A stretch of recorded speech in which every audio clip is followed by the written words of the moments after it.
Dear viewers, গত ক্লাসে আমরা মানব চোখের অন্তর্গঠন সম্পর্কে পড়েছিলাম।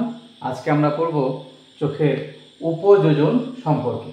উপযোজন বা অ্যাকোমোডেশন কাকে বলা হয়? উপযোজন স্থান পরিবর্তন না করে কেবলমাত্র চোখের লেন্স এবং চোখের যে অক্ষিগোলকের পেশি থাকে, সাসপেন্সরি লিগামেন্ট, এদের সাহায্যে দূরে অথবা কাছের কোনো বস্তুকে স্পষ্টভাবে দেখার ক্ষমতাকে বলা হয় উপযোজন।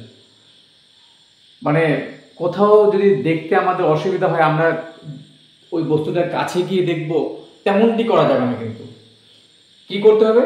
স্থানটাকে ঠিক রাখতে হবে। শুধু চোখের যে লেন্স বা মণি এবং তার যে সাসপেন্সরি লিগামেন্ট পেশিসমূহ আছে, সেগুলো সংকুচিত এবং প্রসারিত করে ওই বস্তুটাকে যখন আমরা স্পষ্টভাবে দেখতে পাবো, তখন তাকে বলা হয় উপযোজন বা অ্যাকোমোডেশন। এই উপযোজন দু রকমের হতে পারে। একটা হলো দূরের বস্তু দেখার ক্ষেত্রে। দূরের বস্তু বলতে দূর থেকে ধরো কোনো সিগন্যাল পোস্ট দেখছি আমরা, অথবা গাড়ি আসছে, ঠিক আছে, ক্রিকেট বল খেলার সময় দূর থেকে যখন বলার বল করে, ইত্যাদি ক্ষেত্রে কীরকম পরিস্থিতি তৈরি হয়। আমরা চোখের অন্তর্গঠন জেনে গেছি অলরেডি। তাহলে এখানে এটা হলো আমাদের লেন্স, আর লেন্সটা বসানো থাকে সাসপেন্সরি লিগামেন্ট, তার উপরে যে পেশিটা থাকে এখানে, এই পেশিটার নাম হলো সিলিয়ারি পেশি। এই সিলিয়ারি পেশি দূরের বস্তু দেখার ক্ষেত্রে এই মাসেলটা কি হবে? প্রসারণ হবে, শিথিল হয়ে যাবে। এবার শিথিল হওয়ার সঙ্গে সঙ্গে এইখানে যে সাসপেন্সরি লিগামেন্টটা থাকে, এই জায়গাটা স্প্রিংয়ের মতো, যেটা স্প্রিংয়ের মতো অংশটার উপরে বসানো থাকে, সেটা এই লিগামেন্টের উপরে টান পড়বে। টান পড়ার সঙ্গে সঙ্গে আমাদের লেন্সের যে স্বাভাবিক দ্বিউহতল আকৃতি হয়, সেটা লম্বাটে হয়ে যাবে, অর্থাৎ লেন্সটা পাতলা অথবা সরু হয়ে যাবে। এবার পাতলা এবং সরু হওয়ার ফলে লেন্সের ফোকাস দৈর্ঘ্যের বৃদ্ধি ঘটবে এবং এই রেটিনার যে ইয়েলো স্পট থাকে সেখানে ফোকাসটা পড়বে। এর ফলে রেটিনায় স্পষ্ট প্রতিবিম্ব তৈরি হবে। তাহলে কি কি হলো পরপর ব্যাপারটা দূরের বস্তু দেখার ক্ষেত্রে? নাম্বার 1 সিলিয়ারি পেশি সম্প্রসারণ, নাম্বার 2 সাসপেন্সরি লিগামেন্টের টান, এই মাসেলটার উপর টান পড়ে, নাম্বার 3 হলো পাতলা হয়ে যাবে লেন্সটা বা লেন্সটা চ্যাপ্টা হয়ে যাবে, নাম্বার 4 লেন্সের ফোকাস দৈর্ঘ্য বৃদ্ধি পাবে, এর ফলে নাম্বার 5 রেটিনাতে স্পষ্ট প্রতিবিম্ব তৈরি হবে। এবার কাছের বস্তু দেখার ক্ষেত্রে কি হবে? কাছের বস্তু এখানে থাকবে আমাদের লেন্সটা, এই লেন্সটা সাসপেন্সরি লিগামেন্ট যে স্প্রিং এর মতো অংশ তার উপর বসানো থাকবে এবং এইটা থাকবে এই সিলিয়ারি পেশি যেটা থাকে, এই জায়গাটা যুক্ত থাকবে, তার নিচে সিলিয়ারি পেশি, আর সামনে থাকে জিভের মতো যে অংশটা, আইরিশ বা কনিলিকা। এবার এই ক্ষেত্রে কি হবে? ঠিক উল্টো ঘটনা ঘটবে। সিলিয়ারি পেশি প্রসারণের পরিবর্তে কি হবে? সিলিয়ারি পেশি টান হবে। বুঝতে পেরেছ?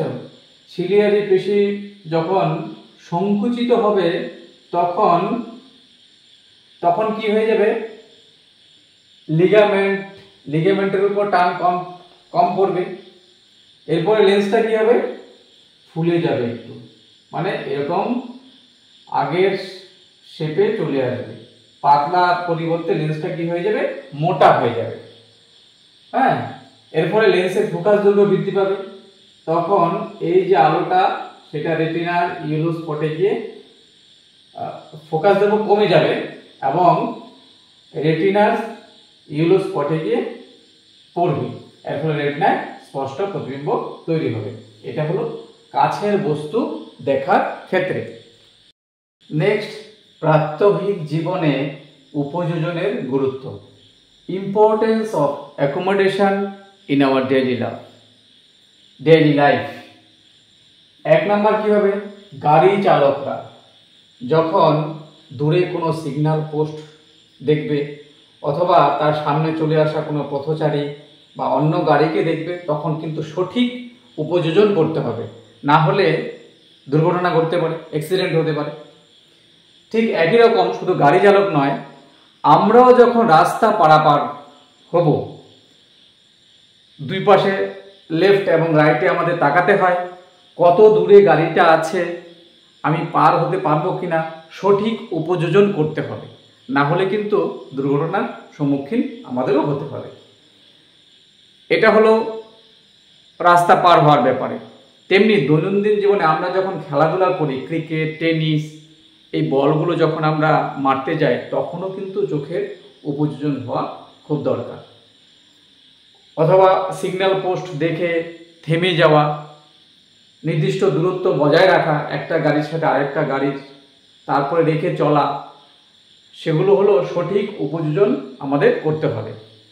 তাই প্রাত্যহিক জীবনে উপযোজনের কিন্তু ভূমিকা রয়েছে আমাদের অ্যাক্সিডেন্ট এড়ানোর জন্য। তা এই ছিল আজকের ক্লাস।